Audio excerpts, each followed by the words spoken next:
Microscopes really let you see close up on things that you wouldn't even notice. You see the details, so it looks different, but to the human eye, it just looks like something you see every day. It was really cool because you got to see a pattern in the things that you were looking at, and it kind of felt like amazing that that could happen.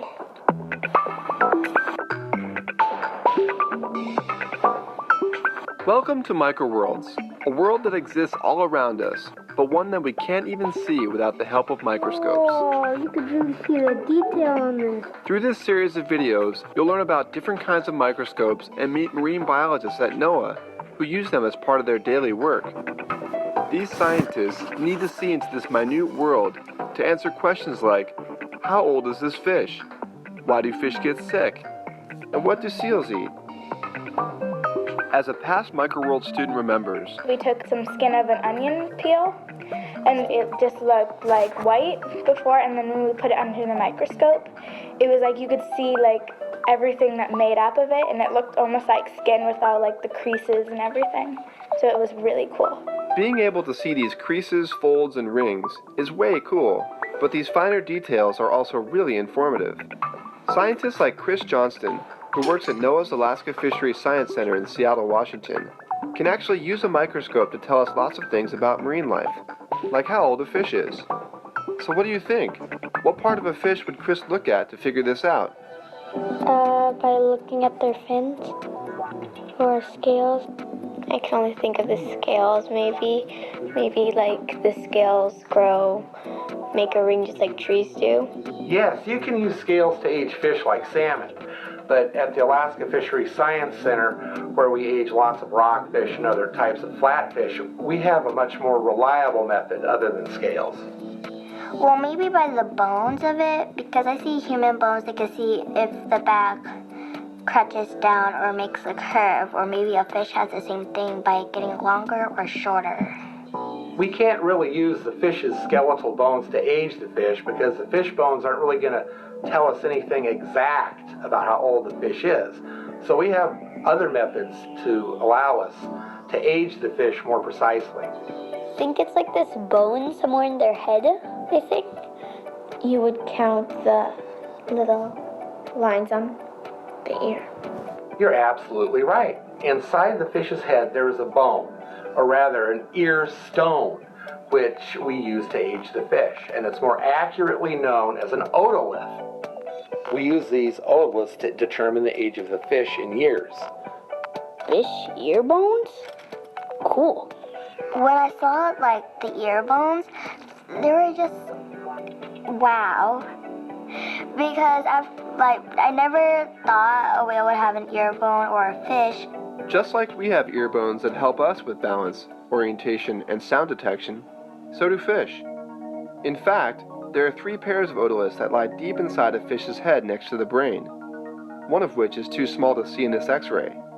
And as Chris pointed out, they are not true bones, but known as stones as they continue to grow throughout a fish's life. Every year, a unique layer of protein and calcium carbonate is laid down on the otolith's surface, creating rings. And by counting these rings, scientists like Chris can determine a fish's age. So now you might ask, where does Chris get these otoliths? The otoliths get to our lab from the surveys that we conduct during the summer.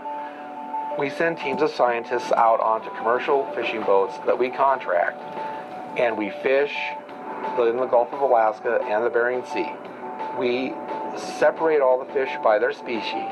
We weigh them all, we measure them all, and we figure out if they're boy fish or girl fish. After that, we decide which fish do we want to take otoliths from. We take the otoliths out and we put them in a collection vial, and then we ship them down to Seattle. Sometimes Chris can see enough detail on the surface of the otolith to count all of its rings, but usually he cuts them in half with a scalpel blade, and then roasts them in a toaster at 500 degrees for about 5 minutes. Burning the otoliths really brings out the rings so Chris can make the most accurate observation possible. But sometimes, it's still very difficult to see all the years of growth.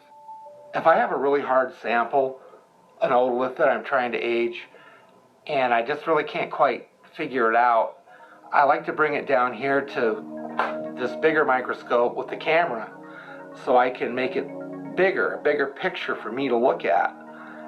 And I can make this otolith look really, really big, and it'll help me count the growth zones in years.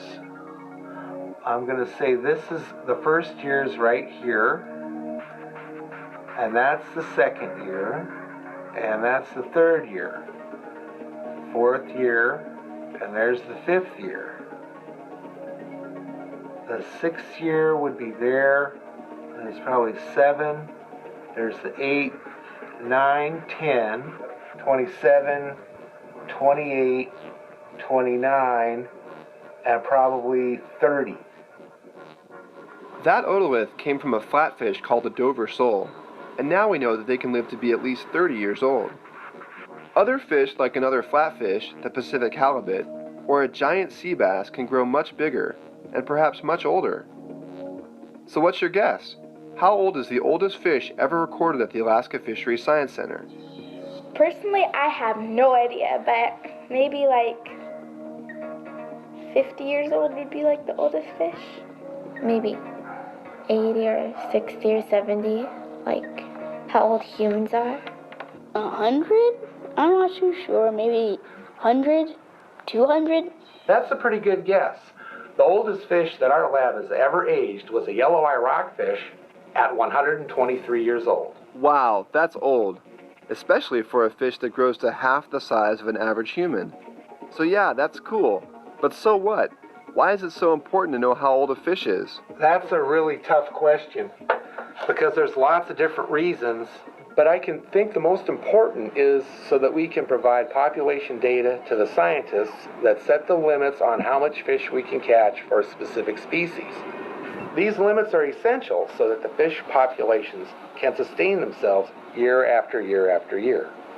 So I would say the most important reason we age fish is so we don't run out of fish.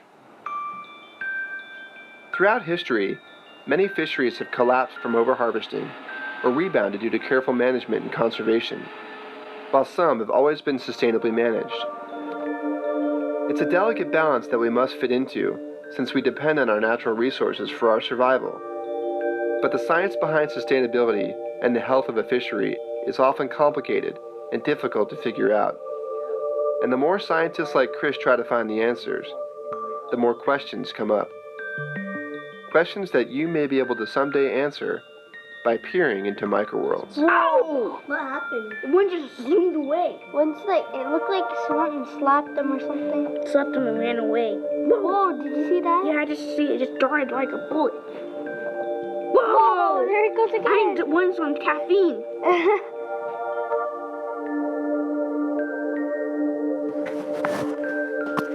I think what I find the most interesting about this job is that every day for me is a mystery.